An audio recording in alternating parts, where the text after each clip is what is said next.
साथियों, अगर अभी तक आपने हमारे चैनल शोषित जंग को सब्सक्राइब नहीं किया है तो सब्सक्राइब जरूर करें और बेल आइकन दबाना ना भूलें ताकि हर लेटेस्ट धमाकेदार खबरों की अपडेट आप तक पहुंचाई जा सके।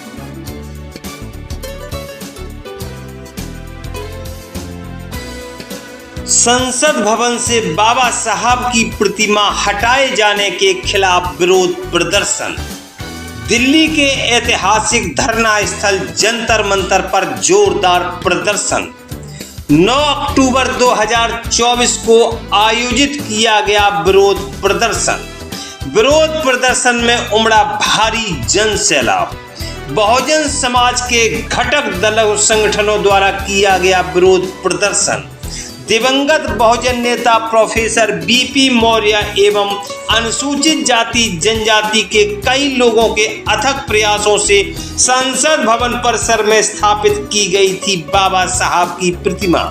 2 अप्रैल 1967 को संसद भवन परिसर में स्थापित की गई थी बाबा साहब की प्रतिमा। बाबा साहब के साथ ही स्थापित थी राष्ट्रपिता महात्मा गांधी, राष्ट्रपिता ज्योतिबा फूले, छत्रपति शिवाजी महाराज, भगवान बिरसा मुंडा आदि महापुरुषों की प्रतिमा। 3 जून 2024 की रात को उन प्रतिमाओं को उनके मूल स्थान से हटाकर अन्य स्थान पर रखा गया है। उसी के विरोध स्वरूप जंतर मंतर पर एकजुट हुआ बहुजन समाज। बाबा साहब की प्रतिमा उसी स्थान पर पुनः स्थापित किए जाने की मांग को लेकर जोरदार प्रदर्शन। देखिए प्रदर्शनकारियों को संबोधित करते हुए क्या बोले दिल्ली के आम आदमी पार्टी के विधायक एवं पूर्व मंत्री राजेंद्र पाल गौतम। देश के सर्वोच्च न्यायालय में सारे जज केवल 10 से 12% बैठे। आपकी हिस्सेदारी कहाँ है?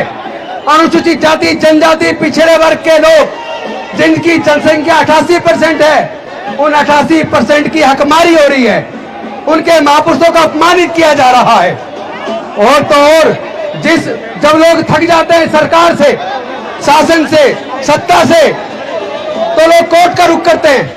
लोग कहते हैं मैं कोर्ट जाऊंगा, लोग हाई कोर्ट जाते हैं, सुप्रीम कोर्ट जाते हैं। वहां पे पहली बात तो लाखों रुपए फीस चाहिए, हमारे लोगों के पास फीस है नहीं। और वहां अगर मनोवादी जज है जिसके चरित्र में न्याय है ही नहीं, तो वो क्या आपको न्याय देगा? वो आपको न्याय नहीं देगा। आपको पता होना चाहिए ये संसद के प्रांगण में डॉक्टर बाबा साहेब अंबेडकर की प्रतिमा लगवाने का आंदोलन बुद्धप्रिया मौर्य जी के नेतृत्व में 1964 से लड़ा गया। इस आंदोलन में लाखों लोग जेल गए। कितनी माताओं बहनों ने बच्चों को जेल में जन्म दिया, कितने ही हमारे समाज के लोग जेलों के अंदर गुजर गए। इतने लंबे संघर्ष के बाद 2 अप्रैल 1967 को डॉक्टर बाबा साहेब अंबेडकर की प्रतिमा संसद के अंदर लगी। इतनी कुर्बानी के बाद क्या वो कुर्बानी हमारे महापुरुषों की बेकार चली जाएगी? क्या हमारे शरीर के अंदर खून नहीं है? इनकी इतनी हिम्मत कैसे हो गई? एक तरफ जहां चुनाव के ऊपर एग्जिट पोल आना था, 3 तारीख को एग्जिट पोल आना था और 4 तारीख को चुनाव का रिजल्ट आना था, रातों रात इन्होंने डॉक्टर बाबा साहेब अंबेडकर, बिरसा मुंडा जी, ज्योतिबा फूले जी, शिवाजी महाराज और हमारे बाकी महापुरुषों की मूर्तियां हटाकर संसद भवन के प्रांगण में कोने में ले जाकर लगा दी। ये पूरे दलित पिछड़े आदिवासी, इस पूरे प्रोग्रेसिव सोसाइटी का अपमान है। अपमान है कि नहीं है? तो क्या आप अपमान का बदला लेने के लिए तैयार हैं? तो ध्यान देना, ये अनुशासनहीनता के साथ आप लड़ाई नहीं जीत पाओगे। अनुशासनहीनता के साथ लड़ाई नहीं जीत पाओगे। लड़ाई जीतनी है तो बाबा साहब के संविधान को हथियार बनाना होगा। अपने समाज की शक्ति को, जनसंख्या को एकजुट करके एक ताकतवर बनाना होगा। हमारे समाज को तोड़ने के लिए केवल बाबा साहब की प्रतिमा नहीं हटा रहे हैं, बल्कि सर्वोच्च न्यायालय के माध्यम से वो रिजर्वेशन जो डॉक्टर बाबा साहेब अंबेडकर जी ने हमारे हजारों साल के पढ़ने लिखने के रास्ते जो बंद थे, वो मनुस्मृति को ध्वस्त करके देश को इतना सुंदर संविधान देके हमारे पढ़ने के रास्ते खोले। एजुकेशनल इंस्टीट्यूशन में रिजर्वेशन देकर हमारे आगे बढ़ने के रास्ते खोले। सरकारी नौकरियों में हमारे रिजर्वेशन देकर आगे बढ़ने के रास्ते खोले। लेकिन आप जानते नहीं है कितना बड़ा षड्यंत्र हमारे समाज के साथ हो चुका है। पहले तो आप लोग वजीफे से ही पढ़ जाया करते थे, लेकिन आज अगर आपको अपने बच्चे को इंजीनियर बनाना है, डॉक्टर बनाना है, वकील बनाना है, जज बनाना है, आईएएस आईपीएस बनाना है, कोई भी कोर्स करवाना है, तो टेक्निकल कोर्स के लिए सरकारी कॉलेज में अगर आपका बच्चे का नंबर आ जाता है तो कम से कम 15 से 20 लाख रुपया चाहिए। मैं आप सबसे पूछना चाहता हूं, क्या एससी एसटी 99% लोग, क्या उनके पास 15-20 लाख रुपए खर्च करके अपने बच्चों को डिग्री कराने का पैसा है क्या? तो उन्होंने पढ़ाई को इतना महंगा कर दिया, अब मनुस्मृति की जरूरत नहीं है, अब आपके पढ़ने पे बंदिश लगाने की जरूरत नहीं है। उन लोगों ने शिक्षा को इतना महंगा कर दिया कि आपके हाथ से शिक्षा छिन गई है, आपके हाथ से शिक्षा छिन गई है। आपकी लोग रेलवेज में नौकरी लगती थी, पीएनटी में नौकरी लगती थी, आपकी बैंकिंग सेक्टर में, इंश्योरेंस में नौकरी लगती थी, आपकी नौकरियां उन्होंने छीन ली है। आप ये बताइए, मैं बात को पूरी करूं या रोक दूं? पीछे वाले कह रहे रोक दो। अगर बाबा साहब से प्यार है बता दो, मैं अपनी बात पूरी करूं या छोड़ दूं? आप इस लड़ाई को लेने में तैयार हो? मैं पूछना चाहता हूं, मूर्ति तो लगवाने की बात हम कर रहे हैं, लेकिन बाबा साहब के विचार पे चलने की बात करेंगे कि नहीं करेंगे? अंधविश्वास पाखंडवाद हम फैला रहे, हम उसमें घुसे पड़े। कौन है जो कावड़ लेने जाते? एससी एसटी ओबीसी के लोग कावड़ लेने जाते हैं। हम लोग मंदिरों के बीच में लाइन लगाते हैं, हम लोग, हमारा इस्तेमाल धार्मिक जुलूसों में, धार्मिक दंगों के अंदर होता है। इन्होंने नौकरी हमारी छीन ली है, ठेकेदारी पत्ता लाके हमारी नौकरी के में आगे आने के रास्ते बंद कर दिए इन लोगों ने, और बाबा साहब की प्रतिमा हटाकर हमारा ये अपमान कर रहे हैं। ये पूरे दलित पिछड़े आदिवासी समाज का अपमान कर रहे हैं। उस अपमान का अगर बदला लेना है तो राजनीतिक रूप से भी जवाब देना पड़ेगा।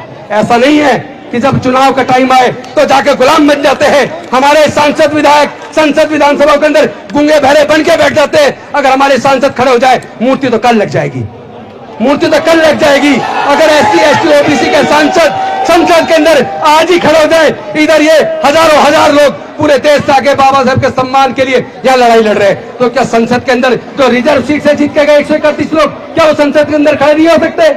क्या उनकी जिम्मेदारी नहीं है? अरे वो रिजर्व सीट से क्यों लड़ते हैं? जनरल से लो, अगर तुम्हारी हिम्मत है तो जनरल से लो। जब एससी सीट से लड़के जाते हो तो समाज के स्वाभिमान के लिए, बाबा साहब के स्वाभिमान के लिए, हमारे समाज का आत्मसम्मान के लिए आपको संसद के अंदर, संसद को बंद करना होगा। आपको बाबा साहब की प्रतिमा वहीं वापस चाहिए कि नहीं चाहिए? तो जो सांसद संसद के अंदर बाबा साहब की प्रतिमा को उसी ऊंचाई पर, उसी जगह पर जहां पहले थी, अगर उसे लगाने के लिए संसद को बंद करने के लिए तैयार नहीं है, स्पीकर से के सामने खड़े होकर बोलने को तैयार नहीं है, ऐसे लोगों को हमारा प्रतिनिधित्व करने का कोई हक नहीं है। वो लोग समाज के साथ धोखा कर रहे हैं। ऐसे सांसद विधायक हमारे समाज के सामने धोखा कर रहे हैं। ये धोखा हमें स्वीकार नहीं है, हम ये धोखा स्वीकार नहीं करेंगे। पार्लियामेंट में रिजर्वेशन खत्म कराने की बात कर रहे हैं आप। रुकिए रुकिए, किसी के चाल मारने की जरूरत नहीं है। पार्लियामेंट हमारा है। बाबा साहब का इशारा पता क्या कहता है?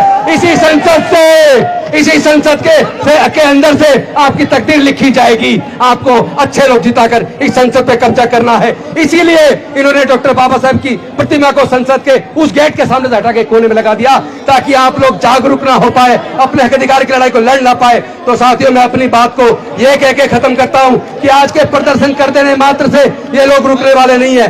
कभी आप सोचा आज प्रदर्शन हो गया तो मूर्ति लग जाएगी। ये लंबी लड़ाई है, ये लड़ाई लड़नी पड़ेगी, क्योंकि दूसरा सुप्रीम कोर्ट की जजमेंट के माध्यम से क्रीमी लेयर जो सब्जेक्ट उनको डिसाइड नहीं करना था, वो विचाराधीन भी नहीं था, उन्होंने क्रीमी लेयर लागू करने की बात भी कर दी। और साथ ही साथ एससी एसटी ओबीसी उनके बीच में, जातियों के बीच में बंटवारा करने की भी बात कर दी। क्या बंटवारा आपको स्वीकार है? तो हम लोग मिलकर लड़ेंगे कि नहीं लड़ेंगे? जय जय जय जय जय भीम, जय जय जय जय जय भीम, जय जय जय जय जय भीम। बहुत बहुत धन्यवाद। सम्मानित साथियों, हमारे बीच में जय भीम डाउन, दूसरी बार साइलेंस डाउन, तीसरी बार साइलेंस केवल 2 मिनट खड़े रहिए। हम यहाँ पर चाहे धूप पड़े या बारिश, चाहे हो गोलियों की बौछार, हम किसी भी कीमत में हटने वाला नहीं है। सही है?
बाबा साहेब बाबा साहेब बाबा साहेब पार्लियामेंट हमारा है उंगली का इशारा है पार्लियामेंट हमारा है उंगली का इशारा है पार्लियामेंट हमारा है जय भीम जय भीम